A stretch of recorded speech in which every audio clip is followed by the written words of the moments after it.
You're doing it wrong. Get lost.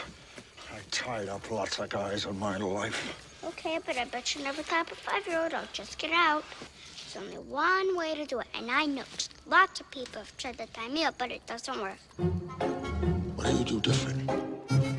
First, you gotta tie up each leg by itself.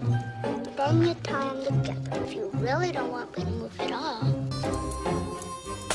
I'm sitting here in the boring room. It's just another rainy Sunday afternoon. I'm wasting my time, I got nothing Where is to it? do. On my back. I'm hanging around, I'm waiting for you, but nothing ever happens.